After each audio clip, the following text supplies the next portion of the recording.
Salut les frères, on est dans Masechet Shabbat Daf Samech Hei, page 65, ligne 2. On a vu dans la Mishnah, parmi les choses avec lesquelles on peut sortir Shabbat ou pas, là-bas la Mishnah a rapporté Uvemor Shebeozna, donc une sorte de coton qui se trouve à l'oreille, si par exemple il y a des saletés ou du pus qui sort, donc pour pas que ça sorte, mais quelque chose pour boucher. Tana Rabbi et Cheskel bouche Kashur Beozna. Rabbi Cheskel ici rapporte qu'il faut que ce soit accroché, d'une certaine manière à l'oreille. Sinon, on a peur que ça sorte et qu'elle ou il, en l'occurrence ici, essaie de le remettre. C'est plus pour les femmes que pour les hommes. Peut-être qu'on pourrait dire que les hommes sont moins makpedim là-dessus. En tout cas, l'exemple est sur une femme. Au même morceau de sandala est pareil, des morceaux de coton de tissu qu'on a mis dans la chaussure pour pas se blesser ou s'il y a une plaie ouverte. Est-ce qu'elle bouge à sur la sandale? Ça, c'est à condition que c'est accroché à la chaussure. Sinon, on a peur que ça sorte et qu'on essaie de le remettre. Et ici, on parle donc d'un mort, un tampon en l'occurrence. Si elle est nida et qu'elle met donc un tampon, elle peut sortir avec Bereshut Arabim, la Gemara disait, ça va Rami Bar Chama, le même arbre là, Ben Yerchotea. Au début, Rami Bar Chama voulait dire la même chose, qu'il soit accroché d'une manière ou d'une autre. Arrête, de peur que ça sorte et qu'on se retrouve, on a toujours le même chachash chez Chazal. Si ça sort, si quelque chose est susceptible d'être sorti, on a peur qu'on en vienne à le porter Arba Amot. Et donc sur ces choses-là, Chachamim ont interdit. Ici, au début, Rami Bar Chama a voulu dire ça. Ben Yerchotea. Rava, Afalpi Sheno Kashurla. Rava dit non, même si c'est pas Kashur, même si c'est pas lié ou accroché à quoi que ce soit. Kavan de maïs, parce qu'effectivement, c'est pas très agréable, c'est un petit peu comme ça, ce serait pas propre que si ça tombe, on le remette. Évidemment, t'as rien à craindre, t'as pas peur qu'on le remette. Là, tiens, là, itouye, elle va pas venir emporter puisque ça la dégoûterait de le remettre. Rabbi Irmam et Rabbi Abba, Asta la bet yad. Ils lui ont posé la question. Rabbi Irmam et Rabbi Abba, si elle a mis sur ce mort, c'est un morceau de tissu de coton, donc moi j'ai dit un tampon, mais on comprend l'idée. Et en l'occurrence ici, bet yad, c'est qu'il y a un fil ou quelque chose qui lui permet de le faire entrer ou de le faire sortir. A priori, ce qu'on essaie de dire, c'est que c'est plus pratique à faire. Mahou, à ce moment avec ça, elle peut sortir ou pas. Et la kavana, c'est puisque c'est plus pratique, c'est plus facile à faire, peut-être qu'elle serait susceptible de le sortir et de le rentrer, et Bechol Zot, elle se retrouvait dans les Arba Amot Bereshut Arabim, dans le domaine public, elle est portée, mais à Sourminatora. Amarle Moutar, il a répondu c'est Moutar. It Marnami, on dit aussi, Amar Nachman, Baruchaya, Rabbi Yochanan, comme ça, enseigne Nachman, Baruchaya, au nom de Rabbi Yochanan, Asta la Betiad, même s'il y a un fil qui sort de. Alors, Betiad, c'est toujours quelque chose qui permet d'attraper un autre objet. Moutar, c'est Moutar.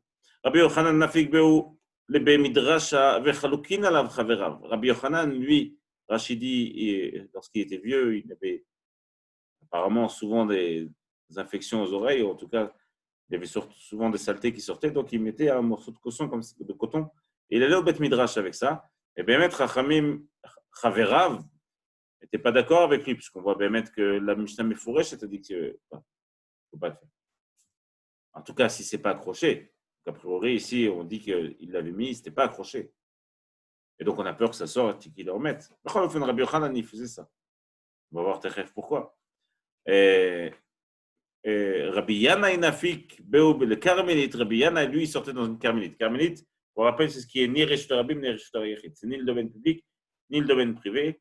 C'est quelque chose qui est entre les deux. Et Chachamim ont été machmirim sur ce domaine-là. Bechalukin, par exemple, un désert. Bechalukin alav, kol doro. Et tout le monde était en désaccord avec lui. Pourquoi tu sors avec ça dans le Carmélite? Alors, c'est pas clair pourquoi on nous raconte l'histoire de Rabbi Yanaï, parce qu'en soi, l'histoire de Rabbi Yochanan est suffisante. Si déjà il sortait Bereshut Arabim, alors c'est moins important que Rabbi Yanaï sorte une Carmélite. C'est plus léger la Carmélite. C'est plus facile à sortir dans une Carmélite que dans un Bereshut Arabim. Mais quand les deux exemples sont rapportés, tu vois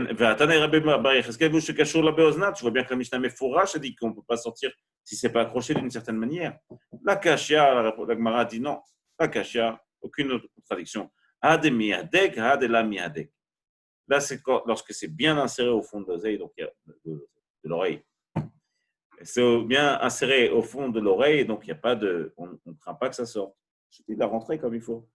Alors que lorsqu'on demande que ce soit accroché, si c'est pas très bien rentré. Bepilpel ou Begilgal Melach. Galgal Melach. On a vu c'est quoi pilpel, la Gemara dit les reach apé, une sorte de. Alors, littéralement, pilpel, c'est du poivre. Ici, c'est un poivre ou un clou de girofle, ou en tout cas quelque chose qu'on met dans la bouche pour les personnes qui ont une mauvaise haleine à l'époque. Donc, ils mettaient ça. Galgal Melach, ou alors des gros grains de sel, les Dourchini. Dourchini, Rachidi, c'est une maladie des dents. Et donc, ce grain de sel, il vient calmer la douleur. On peut sortir avec ça Shabbat. Chaque chose qu'on pourrait mettre dans la bouche pour calmer ou pour avoir réglé les problèmes d'haleine, on peut sortir avec ça Shabbat. La Gemara dit Zangvile. Zangvile, c'est ginger. Inami dirtsuna. Ou alors dirtsuna des kinamon, de la cannelle. Une petite dédicace à Rabbi Yohan. Shen Totevet. Une dent. Shen Totevet, c'est donc, comment on appelle ça? Pas un implant, mais une couronne. Shen Shel Za'av, Rabbi, la Mishnah là-bas disait, si elle est en or, Rabbi Matir, Chachamim aussi. Pour Rabbi, c'est moutar, pour Chachamim, c'est interdit. A priori, l'idée, c'est que Rabbi dit, jamais on va en venir à la retirer, parce que ça serait pas correct de la retirer. Et Chachamim, eux, ils pensent qu'on risque, oui, de la retirer. La Mishnah dit, Amar Bizera, Loshanu, Loshanu el shel zahav, aval b'shel kesef divra kol mutar. Donc, ce qu'on a dit, la remarque, savoir est-ce qu'on peut sortir avec une couronne sur la dent. J'imagine que la couronne de l'époque, elle était sur une dent très abîmée et qui posait. On va voir pourquoi. Par contre, ici, la Gemara dit ça, c'est vrai sur une dent en or. C'est le kesef, sur une dent en argent, divra kol mutar. Tout le monde est d'accord pour dire que c'est mutar. Là-bas, a priori, l'idée, c'est qu'une dent en or, oui, on risque de la sortir. Et pas une dent en argent, parce que c'est l'occasion. On enseigne aussi, Beshel Kesef, Divra Kol Mutar.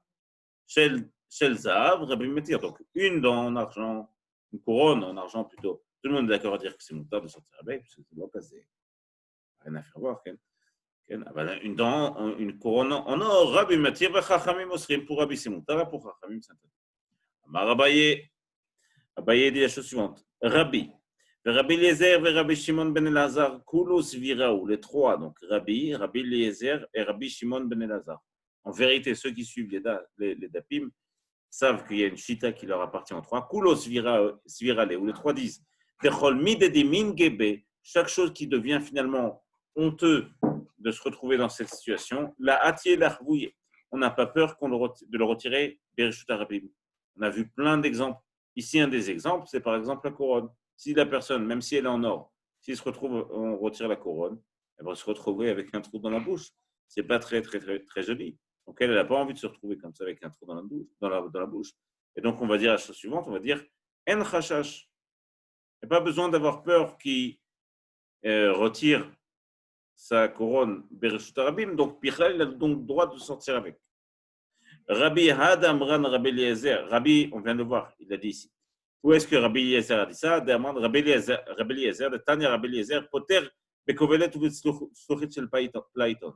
On a vu que Rabbi Eliezer, on l'avait vu plus haut, sauf Samer Bet, si je ne me trompe pas, que les personnes qui mettent comme ça une petite fiole de parfum parce qu'ils ont une odeur corporelle qui est très désagréable, ça aussi ils peuvent sortir avec, puisqu'à aucun moment il va avoir l'idée de la sortir, puisqu'il ne veut pas sentir mauvais.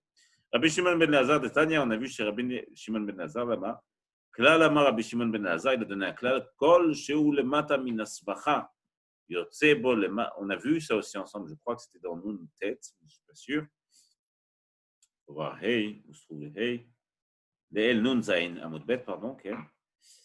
Klal, il donnait un klal, Kol Sheu Lemata Min Asvacha, une femme qui a par exemple, donc elle a son kissouroche, elle mettait parfois un couvre-chef sous le kissouroche, mais elle peut mettre des choses aussi au-dessus du kissouroche. Rabbi Shimon ben Elazar, lui, là-bas, dans un klal, il dit tout ce qui est en dessous du kissouroche peut sortir avec le Shabbat. À Kol, ça sera considéré, tout sera considéré comme un habit ou une décoration ou un bijou. Tout ce qui est au-dessus de la Svacha, au-dessus du kissouroche, elle ne peut pas sortir avec parce qu'elle risque de le sortir. Pourquoi? Donc c'est la même chita. évidemment qu'elle ne va pas retirer son kissou roche en pleine rue. Donc, un chachash, badaï qu'elle peut sortir avec. Mishnah Chadasha. Yotzet besela, she'al tzinit. Peut sortir avec un sela, c'est une pièce. She'al tzinit, tzinit, c'est une plaie, une blessure. Abanot, ktanot, les jeunes filles, yotzot bechoutin. Elles peuvent sortir avec des fils. À l'époque, il y avait des boucles d'oreilles et puis il y avait des fils qui mettaient comme décoration, probablement pour celles qui ne pouvaient pas se payer des boucles d'oreilles. Même avec des petits morceaux de bois qu'on mettait aux jeunes filles pour pas que le trou se referme, le trou d'oreille. C'est Berznem. Afalpi, que Behemet, Inérash dit ici, Afalpi que c'est évidemment pas des bijoux, le bout de bois. Qu'elles ont l'habitude de sortir avec, ça s'appelle Derech. Et ce qui est Derech, c'est Moutar. Il rapporte une autre raison qu'on verra plus tard sur la Tvila. Et donc, il sait qu'on se retrouve avec un contexte où la Gemara a dit, mais il faut que les jeunes filles se trompent au mikvé, ici. On va en parler, Odmat. Alors, pour l'instant, on n'a qu'à retenir l'idée que ça s'appelle Derer. Donc, même si ce n'est pas un bijou, ça s'appelle Derer. C'est la manière de porter la chose. Araviot, ici on parle de femmes juives qui habitent dans des pays arabes, et donc, a priori, elles sont habillées comme les femmes arabes. Yotzot reoulot, elles sortent donc avec la burqa ici, hein, littéralement, puisque toutes les femmes mettent une burqa. Alors, les Israélites aussi émettent, donc c'est ce qui recouvre tout sauf les yeux. Ou Madayot, et les femmes qui sont juives qui habitent à Madaï, donc qui sont habillées comme les Madayot. Proufot, elles sortent avec des habits proufot. Rashi explique, proufot, c'est des habits comme ça, une sorte de grand voile, de grand drap qu'on met et qu'on accroche avec soit un anneau, soit une pierre pour qu'il y ait du poids et que ça tienne, comme ça la tunique ne tombe pas. Rashi rapporte que chaque habit qu'on lie à un autre habit, ça s'appelle l'ifrof. Bechol Adam, et aussi chaque personne peut sortir comme ça. Elle a chez Dibrou, Chachamim, Beové. Jusque Chachamim, on parlait d'un cas concret qui se passe maintenant. Pour refait à la Even, à la Egoz, elle peut lier avec l'habit à une pierre ou à une noix, ici une noix ou un fruit, en tout cas pour que la tunique tienne bien, vers la matbea, ou alors avec une matbea, une pièce, où il vade, chez l'otifrof, le khatrila, be Shabbat, à Kavana, le écart, c'est qu'elle ne fasse pas les khatrila pour s'en servir Shabbat. On va voir de la Gemara ce que ça veut dire. Gemara, maït tzinit, qu'est-ce que c'est tzinit? Bat ara, Rachidi makashi, tachat par sataregel. Une plaie qu'elle a au niveau de la voûte plantaire, avec kosher, celle à l'air fois, et elle met sur sa plaie, elle met une pièce, ça lui sert de réfoua. Maïshana la Gemara va dire, bon, ça c'est un passage un petit peu étrange, on va le voir tel qu'il est rapporté. Maïshana, c'est là, quelles sont les vertus de cette pièce qu'on met? Pourquoi une pièce? Et les mécoles met des accouches, mais allez, la léava de la chaspa. Si tu veux me dire qu'il y a besoin de mettre quelque chose de dur pour pas que la plaie s'ouvre, alors elle peut mettre un morceau de terre cuite, ça c'est plus facile qu'une pièce.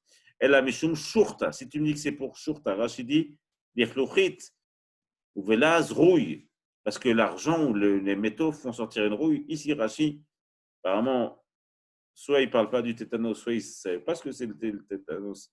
À l'époque, ils n'avaient pas ça. En tout cas, la Tana ici, c'est que la rouille, c'est bon pour les plaies. Évidemment que Chachamim savent ce qu'ils disent et on ne comprend probablement pas le contexte dans lequel c'est dit. En tout cas, si c'est pour la rouille, il y a vide la tassa, qu'elle mette une pièce, Kavana ici, un morceau de métal sur la plante du pied. Et la meshum tsurata, si tu dis que c'est parce que c'est la forme de la pièce, parce qu'il y a des formes dans la pièce qui peuvent être utiles à la plaie. Merci. Mishum Tsurata, li avid la pulsa. Elle peut faire bémet, quelque chose d'incurvé comme ça. Comprend que la pièce, elle a représenté trois avantages pour une plaie, et que ça soit quelque chose de dur, et que ça soit en métal, parce que la rouille, apparemment, sur la blessure, hein, je reprends l'idée du tétanos, mais le tétanos, c'est intérieur, c'est profondément. Peut-être qu'en superficie, bémet, c'est bon. A priori, c'est bon, parce que Chazal le disent. Et aussi la forme, que ce soit comme ça, une forme spéciale un petit peu, que le pied puisse se remettre comme il faut. En tout cas, la blessure. Abanot, yotzot bechoutin. Les jeunes filles peuvent sortir donc avec ces choutines qu'elles avaient dans les oreilles. Lui, le père de Shmuel, on voit dans plusieurs Gemarot, il ne laissait pas sortir ses filles avec ses choutines à Shabbat Bereshut Arbim. Et en plus de ça, la Gemara a dit, elle va expliquer plus tard, Veloshavik leu ganyan gabe adade. Il ne laissait pas les jeunes filles dormir ensemble. Ces jeunes filles, ou les jeunes filles, dormir ensemble. Vavidlo mikvot beyom Nissan. Et il leur interdisait, enfin, en tout cas, il leur demandait d'aller se tremper au mikvé en Nissan et pas au fleuve. S'il rapporte ici le fleuve à l'Euphrate, ils allaient se tremper dans l'Euphrate. Ken. Ou mefatse beyom Tishré. Et en Nissan, donc c'est au début du printemps. Et en Tishré, il leur mettait des bouts de bois comme ça devant le fleuve pour pas que la boue fasse khatsitsa, pour pas que la boue empêche. Khatsitsa, c'est quand ça empêche. Quelque chose empêche l'eau d'atteindre une partie du corps lorsqu'on se trempe dans l'eau. Il faut que ça recouvre l'entièreté du corps. Et donc, c'est quelque chose qui est chotzetz, comme par exemple un morceau de boue ou de terre, c'est chotzetz, et donc la tefila n'est pas bonne. Pour pas qu'elle touche de la boue, il leur mettait des morceaux de bois avant d'arriver au fleuve. La shavikleu yotzot bechoutin. Pourquoi il ne laissait pas sortir avec ces fils qu'elles avaient aux oreilles, qui servaient de boucle d'oreille? Je vois bien que le Mishnah Mefourash a dit que c'est moutard de le faire. La Gemara répond, Banta de Avoua de Shmuel, les filles du père de Shmuel, donc les sœurs de Shmuel. Le Tzvouïn Avo, c'était des fils colorés, et donc comme c'est des fils colorés, on retrouve le même chachash qu'elle sorte et qu'elle le fasse voir aux copines. Et donc, à cause de ça, elle risque de le porter dans le shtabé. La Shavik Leo Gnian Gabe Adade, il ne laissait pas dormir ensemble non plus, enfin, il évitait qu'elles dorment ensemble. Lima Messayel et les Ravuna, peut-être que c'est comme ce que dit Ravuna, Dama Ravuna, Nashim Amsolelot Zobazo. Ravuna lui dit, les femmes qui, Mesolelot, il parle ici, Rachidi, littéralement, qui se frottent l'une à l'autre. On comprend qu'on parle ici d'une certaine forme d'homosexualité féminine. Quand Rachidi, mais fourrage, mais Shum Tavat Tashmish, envie d'avoir une expérience sexuelle. Et donc, Psulot les Keuna, ces femmes-là, elles ne peuvent plus se marier avec un Kohen Gadol. On rappelle que le Kohen Gadol, lui, il a un dîne un peu spécial d'épouser une femme qui est ni divorcée, ni veuve. Il faut que la femme soit Betula. Et donc, on considère que elles, ces jeunes filles, même si elles ont pas eu une expérience avec un homme, mais entre femmes, ça les rend inaptes à se marier avec un Kohen Gadol. Et donc, il faut dire que c'est à cause de ça qu'il ne les laissait pas dormir ensemble. La savar qui est de l'olaf goufé noucha. Ah, Rachidi ici, Bémet, et à Falpi qu'à l'époque de Ravuna, il n'y avait pas de Kohen Gadol. Il pense que Becholot, ce n'est pas une attitude correcte, évidemment. Et donc, la Gemara dit, le savar qui est de l'ilfan goufa noucha. Ce qu'il pense, ce n'était pas à cause du Kohen Gadol, il pense juste que ce n'est pas une bonne chose que ces jeunes filles avaient l'habitude d'être proches, corps à corps avec d'autres personnes, fût-elles des femmes, ou d'autres jeunes filles, tout simplement parce que c'est quelque chose qui doit rester exclusif à la vie intime du couple. Et donc, ça risquait d'entraîner des mauvaises habitudes. Il leur faisait un mikvé en Nissan. Pourquoi? Mais ça y est, le Rav, d'Amar Rav, parce que ça vient selon la vie de Rav. Rav dit la chose suivante. Matrabe Marva Saada Rabba Prat. Là-bas, il dit la chose suivante. Lorsque il y a beaucoup de pluie en Eretz Israël, alors le fleuve, le Frat, il est très très haut et élevé. Enfin, il est très intense dans son flux. Rachid dit ici que la source de l'Euphrate vient d'Eretz Israël et qui descend jusqu'en Irak. Alors techniquement, aujourd'hui, de ce qu'on sait, en tout cas en géographie, ça vient de Turquie, la source. Et Choliot que soit les sources ont été légèrement modifiées, c'est possible que ça arrive. Soit il parle de Eretz Hagadol, et à ce moment-là, effectivement, ça vient tout au nord de Eretz Israël. Par contre, ici, à partir du moment où il y a beaucoup de pluie, ça montre, à partir du moment où on voit que le Frat est très fort en courant, ça montre qu'il y a eu beaucoup de pluie en Eretz Israël. Et bien, mettre les gens là-bas à Bavel étaient contents. Ils étaient contents, ils se réjouissaient pour les gens d'Israël qui avaient eu beaucoup de pluie. Pourquoi ça nous impacte, nous? Pourquoi Bémet, à voix des Shmuel, il ne laissait pas ses filles se tremper dans le Frat en Nissan? Savar shelo yarbu anot fin à la zochalim. Pour pas que les littéralement, l'eau qui tombe du ciel soit plus nombreuse que l'eau qui coule. Alors, pour comprendre ça, il faut comprendre un concept tout simple. C'est que l'eau du mikvé, l'eau de pluie du mikvé, le rend tahor, elle peut purifier seulement si elle stagne à un endroit. Si elle est mikvé, ikavu maïm, c'est-à-dire qu'elle se, littéralement, le mot mikvé, c'est quand les eaux se stagnent à un endroit. Lorsque de l'eau de pluie coule, cette eau de pluie, a priori, elle ne peut pas purifier. Par contre, de l'eau de source, pas de l'eau de pluie, de l'eau de source, qui elle coule, elle peut oui purifier. Yotsema, que quand on est en Euphrate et qu'il y a eu beaucoup de pluie, on se retrouve avec peu d'eau de source qui elle coule et peut oui purifier, et le rov, la plus grande partie, c'est de l'eau de pluie qui coule, qui elle ne peut pas purifier, puisque l'eau de pluie ne peut purifier que si elle se retrouve à un endroit stagne. Donc ici, ce qu'il voulait dire à Bois des Choumois, a priori, il pense comme Rav et il dit, s'il y a beaucoup d'eau dans l'Euphrate, c'est qu'il y a eu beaucoup de pluie en Israël. Ça veut dire que le rov de l'eau qui coule, c'est de l'eau de pluie. Or, l'eau de pluie, quand elle coule, elle ne peut pas vous rendre tahor. Donc, ça ne sert à rien d'aller se tremper dans l'Euphrate. Ça veut dans les mots. Savoir chez l'Oyerbois, notre fille dans le Zochalim. Oubliez des Choumoim. Donc, il avait peur que l'eau de pluie, notre fille, celle qui tombe du ciel, elle soit supérieure en quantité à l'eau qui coule, qui vient de la source. Au plié des Shmuel, a priori, il est en désaccord avec Shmuel, son fils. Tamar Shmuel, Nara, mais qui fait Mivrach? Le Nar, le Frat, lui, quand il grandit, et qui devient de plus en plus grand, c'est de lui-même qui grandit. À Kavana, c'est qu'il retrouve des sources sur son chemin et que c'est ces sources qui le font grand. Au plié d'idée, la Gemara dit Bechal Shmuel.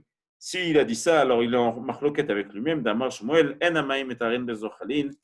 L'eau ne peut pas rendre pure lorsqu'elle coule. Et la prat beyomet tishrei bilvad, à part le frat en tishrei seulement. Tu comprends que il veut dire en tishrei et pas en Nissan. Et pourquoi pas en Nissan? Parce qu'a priori en Nissan, il y a beaucoup d'eau de pluie qui coule et qu'elle ne peut pas purifier. La Gemara dit aussi pour Efet, on reprend dans la Mishnah, pardon. Pour Efet à la Even, là-bas on a dit au début de la Mishnah, on dit que pour Efet à la Even, une femme peut lier avec une pierre 2 habits. Il y a une sorte de, qui servirait de nœud comme ça. Et à la fin de la Mishnah, dit au Vilvad, il ne faut pas faire ça pour Shabbat. Donc, a priori, c'est une couchière dans la Mishnah. Au début, tu as dit que oui, l'ifrof, lier ces 2 habits comme ça. La fin de la Mishnah où on a dit Bilvad alta, ne fais pas ça, Shabbat lechatchila pour Shabbat, ça vient seulement parler de la matbea, d'une pièce que tu voudrais utilisé pour lier les 2 habits. Pourquoi? Parce que Bémet, si tu veux rendre quelque chose qui n'est pas spécifique, tu veux lui donner une utilisation permise à Shabbat. Alors si c'est une pierre ou un gauze, ou une noix, ou un fruit, ou quelque chose qui est simple, qui est dont une valeur, on va dire, qui n'est pas forcément très grande, on peut le dédier à un usage spécifique pour un Shabbat. Mais si c'est une pièce, une matbea qui a une valeur en soi, on ne peut pas lui changer son utilisation primale pour un seul Shabbat. Il faudrait le dédier à une utilisation spécifique tout le temps.